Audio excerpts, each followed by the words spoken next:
সন্ধেবেলা স্ন্যাক্সে খাওয়ার জন্য এইভাবে বাড়িতেই বানিয়ে ফেলুন দোকানের মতন স্বাদে খাস্তা কচুরি।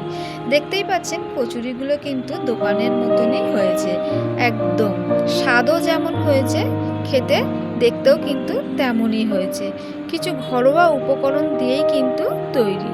চলুন শুরু করা যাক। আমি যেভাবে করেছি আপনাদের সঙ্গে শেয়ার করলাম। এখানে আমি আলু পুরের জন্য 3টে আলু নিয়ে নিয়েছি। আলুগুলোকে আমি ছাল ছাড়িয়ে ভালো করে জল দিয়ে ধুয়ে নিলাম।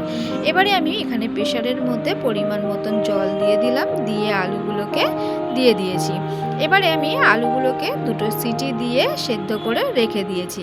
এখানে আমি আটা ব্যবহার করেছি। আমি এখানে 2 কাপের মতন আটা দিয়ে দিলাম। আপনাদের যতটা প্রয়োজন আপনারা ততটাই দিয়ে করবেন। এবার এখানে পরিমাণ মতন দিয়ে দিলাম নুন। এবারে আমি এখানে দিয়ে দেবো 1 চামচের মতন ঘি।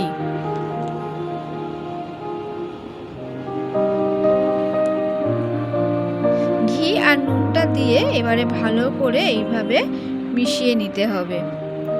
মেশানো হয়ে গেছে। এবারে আমি এখানে দিয়ে দিলাম 1/2 চামচের মতন চিনি। চিনিটাকে দিয়েও আমি ভালো করে এইভাবে মিশিয়ে নেব।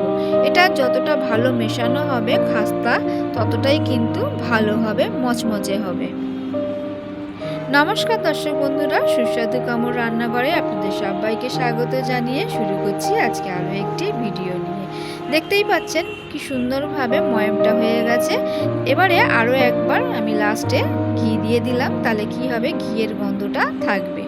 এবারে আমার এখানে মাখা হয়ে গেছে। এবারে আমি এখানে অল্প অল্প জল দিয়ে এটাকে একটা ডো তৈরি করে নেব।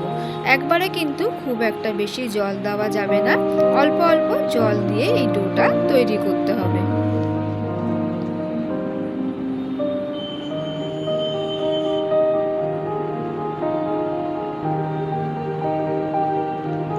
এদিকে ডো কিন্তু আমার তৈরি করা হয়ে গেছে।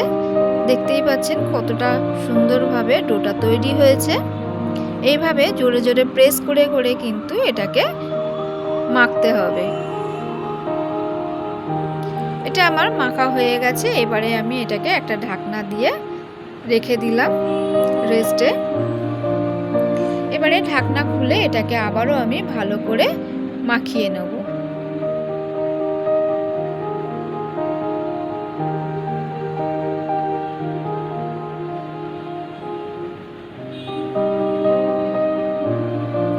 এবারে আলুটা যে আমি সেদ্ধ করে রেখেছিলাম, এই আলুটাকে আমি এবারে গ্রেটারের মাধ্যমে এইভাবে ঘষে নেব। প্রত্যেকটা আলু আমি এইভাবে ঘষে নিয়েছি। দেখতেই পাচ্ছেন এটা আমার পুরোটা ঘষা হয়ে গেছে। এই হচ্ছে আমার আলুটা। এবারে আমি এখানে কড়া বসিয়ে দিয়েছি। কড়াই দিয়ে দিলাম পরিমাণ মতন সাদা তেল। এবারে এখানে তেলটা গরম হয়ে গেছে, দিয়ে দিলাম 1/2 চামচ, দিয়ে দিলাম হিং, চামচের মতন জিরে আর কালো সর্ষে ফোড়ন হিসাবে। এবার এখানে দিলাম 1 চামচের মতন বেসন, দিয়ে এবারে তেলের সাথে ভালো করে মিশিয়ে নেব। গ্যাসের ফ্লেম কিন্তু একদম লোতেই থাকবে।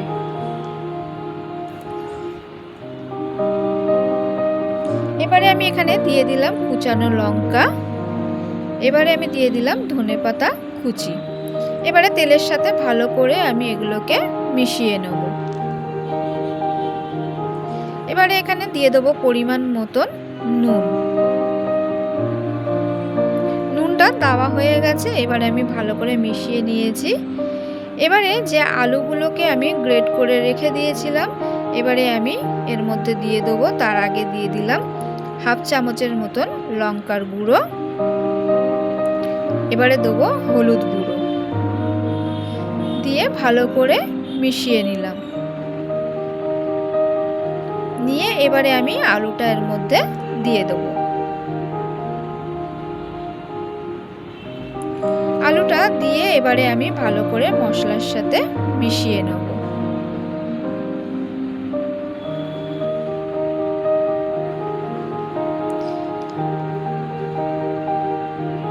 এবারে এখানে আমার মশলাটা কষানো হয়ে গেছে আলুর সাথে। এবারে দিয়ে দেবো গরম মশলা, চাট মশলা, গোলমরিচের গুঁড়ো আর ধনের গুঁড়ো, দিয়ে আবারও ভালো করে আমি আলুটাকে মিশিয়ে নেব।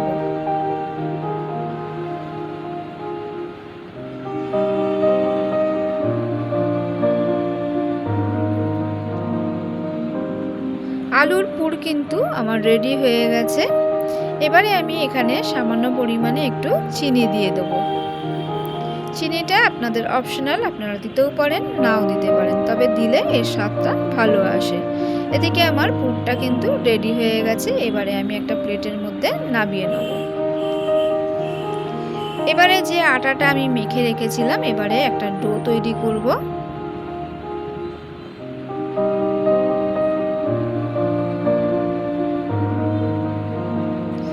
এটাকে মাঝখানে আমি দিয়ে দিলাম। দিয়ে এবারে আমি মুখগুলোকে এইভাবে এক জায়গায় করে মুখটাকে জুড়িয়ে দেব।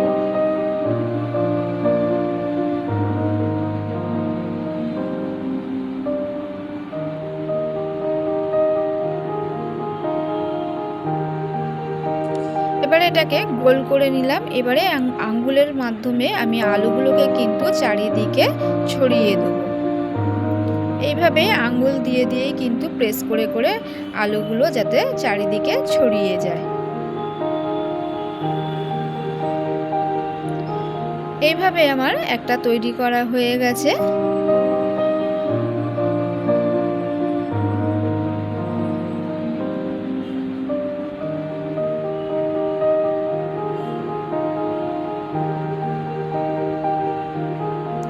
এবারে আরো একটা তৈরি করে দেখাচ্ছি।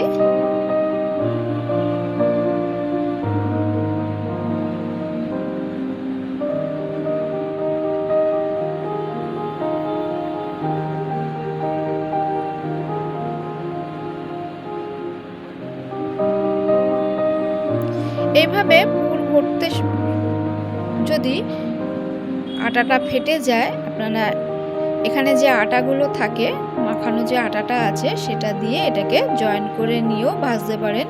এতে তেলে ফেললে কিন্তু কোনো রকমভাবে বেরিয়ে যাবে না।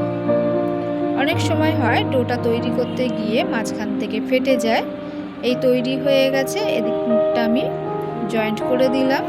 যদি কোনো সময় ফাঁকা থেকে থাকে তাহলে অল্প একটু আটা নিয়ে এইভাবে মুখের কাছটা জয়েন্ট করে দেবেন,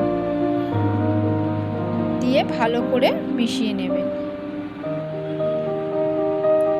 এবারে আমার এদিকে তেল কিন্তু গরম হয়ে গেছে। এবারে আমি তেলটাকে কিন্তু একদম লোতে করে দিয়েছি। দিয়ে এবারে আমি আস্তে আস্তে করে এটাকে ভাজতে হবে। জোরে দেওয়া থাকলে কিন্তু ওপরে লাল হয়ে যাবে তাড়াতাড়ি, ভিতরটা কিন্তু কাঁচা থেকে যাবে। আগে তেলটাকে ভালো করে গরম করে নিতে হবে, তারপরে একদম স্লো আঁচে এটাকে ভাজতে হবে।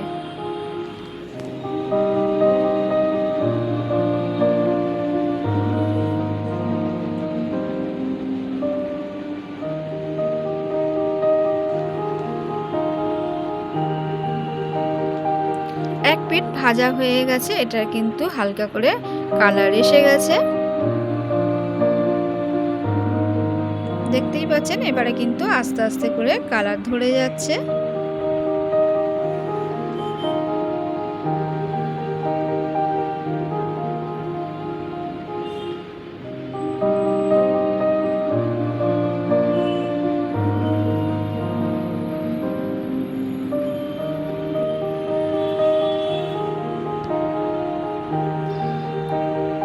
এই আমার রেডি হয়ে গেছে আজকের খাস্তা কচুরি। একদম দোকানের মতন লাগছে তো।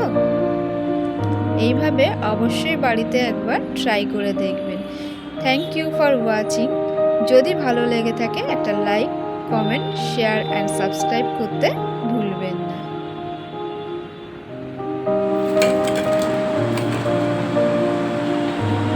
এইভাবে তৈরি করে এবারে সসের সাথে পরিবেশন করুন।